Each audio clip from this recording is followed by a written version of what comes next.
Halo teman-teman, kembali lagi di Natal Investment. Pada kesempatan kali ini saya akan menganalisa laporan keuangan kuartal pertama dari emiten yang berhubungan dengan jamu-jamuan dan obat-obatan tradisional, teman. Yaitu adalah Sido muncul dengan ticker code-nya Sido. Baik, tanpa berlama-lama lagi, mari kita bahas laporan keuangan kuartal pertama ini. Kasnya sendiri menurun ya teman-teman, dari 1,2 triliun ke 1,1 triliun.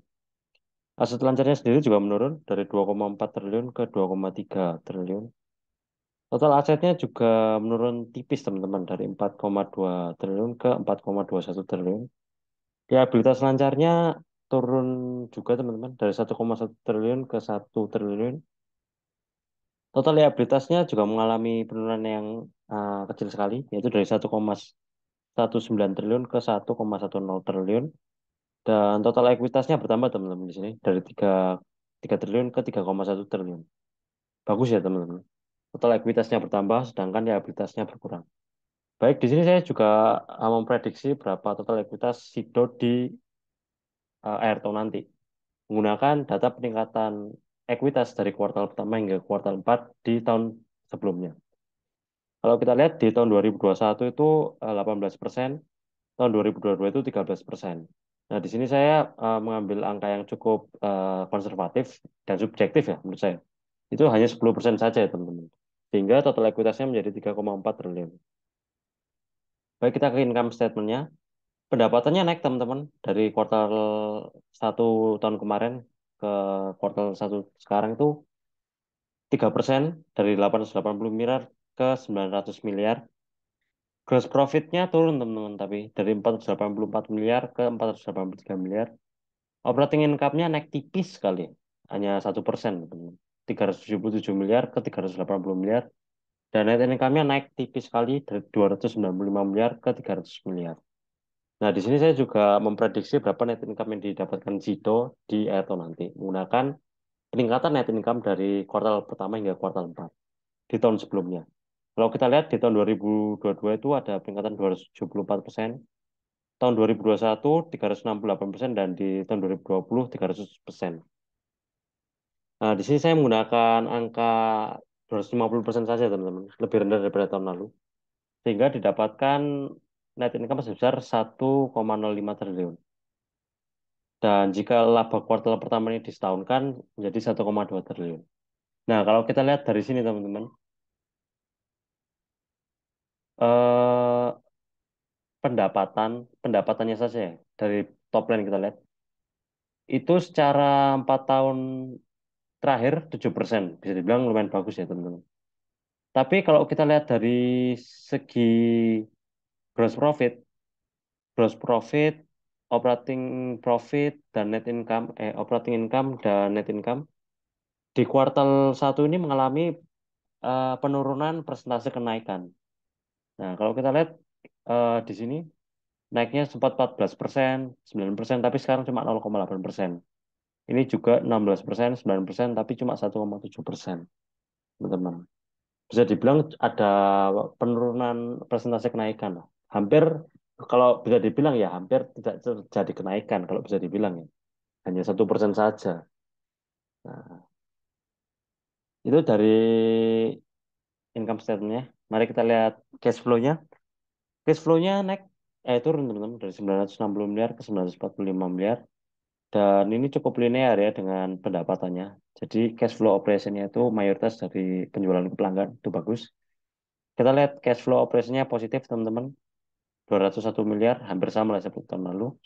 Investingnya minus 20 miliar, turun ya dari tahun lalu, minus 38 miliar. Dan financingnya minus teman-teman, 885 juta di sini kalau itu lihat.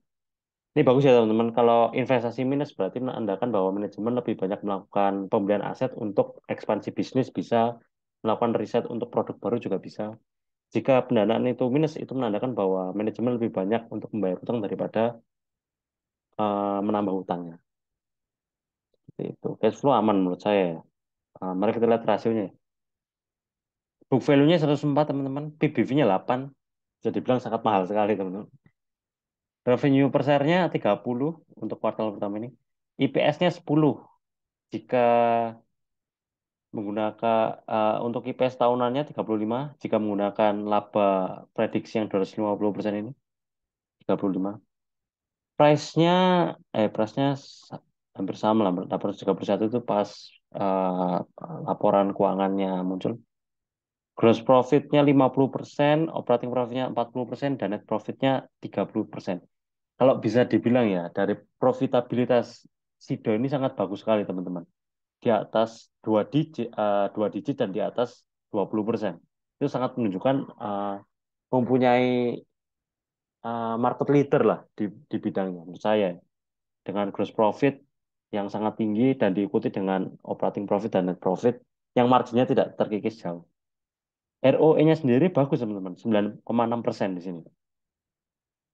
Misalnya kalau disetahunkan saja dikali 4, 38%. Ini bagus sekali ya. ROA-nya bagus 7%.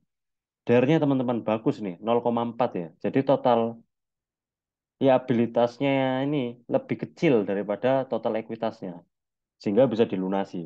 Ini kan 3 triliun, liabilitasnya 1 triliun. Bahkan 3 kali lebih besar. Nah, lebih bagus itu teman-teman. Jadi kemungkinan untuk pilot itu kecil sekali. Current rasionya juga tebal teman-teman, 2,21. Ini aset lancarnya ini bisa melunasi seluruh liabilitas lancarnya. Bahkan 2 kali teman-teman nilainya. Ini sangat bagus sekali. Dari cash rasionya 1. Bagus teman-teman. Ini cash rasionya saja itu bisa melunasi seluruh liabilitas lancarnya. 1 triliun langsung lunas bisa. Bahkan melunasi total liabilitasnya saja bisa. Ini perusahaan yang sangat sehat menurut saya. Dari segi eh, likuiditasnya ya. PE rasionya 83, malah sekali teman-teman. PE rasio tahunannya 23,7 menggunakan asumsi IPS 35 dan oh ya selama 3 tahun terakhir itu Sido selalu membagikan dividen teman-teman.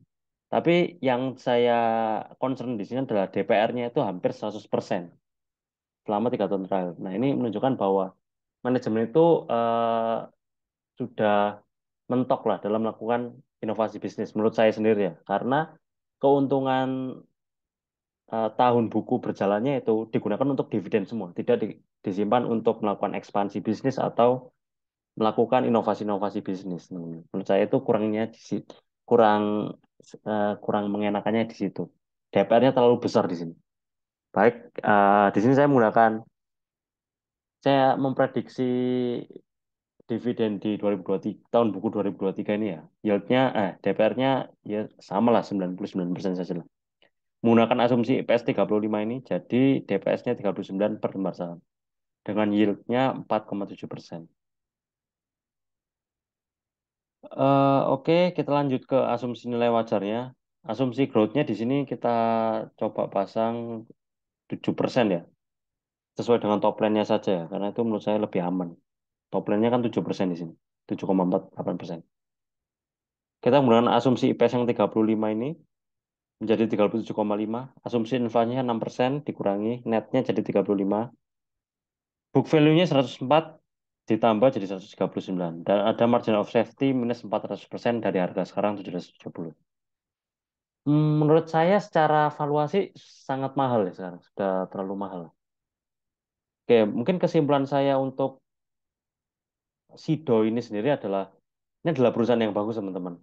Dari segi profitabilitas dan likuiditasnya itu bagus. Gross profit hingga net profitnya itu bagus marginnya itu. Dan dari likuiditasnya, ini perusahaan yang sehat. Utangnya itu lebih kecil daripada ekuitasnya. Dan bahkan bisa dibayar dengan cash-nya sendiri. Tapi secara valuasi ini sudah terlalu mahal. Nah, mungkin ada hal yang bisa dilakukan oleh manajemen, yaitu dengan, oh ya, selain itu, menurut saya peningkatannya sendiri itu sudah mengalami penurunan. Persentase peningkatannya sudah mengalami penurunan di kuartal pertama ini. Sudah sampai 3%, bahkan minus 0,2%. Ini hanya 1% bahkan. Dan laba dari tahun buku 2021 dan ke 2020 mengalami penurunan, teman-teman. 1,2 triliun ke 1,1 triliun. Ini menunjukkan tren sudah mulai penurunan. Nah, ini mungkin bisa dipicu juga dengan tidak adanya inovasi baru dari manajemen. Nah, ini mungkin bisa dilihat dari dividennya, dividen per share-nya sendiri. Bahkan rasionya sendiri itu hampir mendekati 100%. Nah, seperti itu. Mungkin saran saya terhadap manajemen Sido sendiri ini bisa melakukan inovasi-inovasi, bahkan tidak apa-apa memotong DPR dividennya sendiri, sehingga dapat tambahan dana untuk melakukan mungkin bisa menambah jenis obat herbal baru atau melakukan riset-riset terkait obat herbal yang kira-kira dibutuhkan di Indonesia bahkan diekspor itu mungkin bisa sekali. Nah, seperti itu. Dan dari segi ekuitas seharusnya ekuitas ini bisa ditambah ya teman. Bisa menambah ekuitasnya dari segi dari manajemennya karena dari press to booknya sendiri itu 8 kali itu sangat mahal teman-teman. Seperti itu. Ya, jadi kesimpulan saya ini adalah perusahaan yang bagus, tetapi dari segi valuasi sudah terlalu mahal. Dan dari segi manajemen sudah terjadinya stuck ya teman-teman. Stagnasi lah. Saya bilangnya seperti itu. Bisa dilihat dari DPR-nya sendiri itu 100%-an. Oke, mungkin begitu saja pembahasan emiten SIDO kali ini. Ini bukan saran untuk menjual atau membeli saham, ini hanya sekedar analisa saya saja. Jika teman-teman ada pendapat, kritik, dan saran, tulis saja di comment section. Dan jika ada emiten yang menurut teman-teman menarik, tulis saja di comment section. Kalau sempat, saya akan bahas.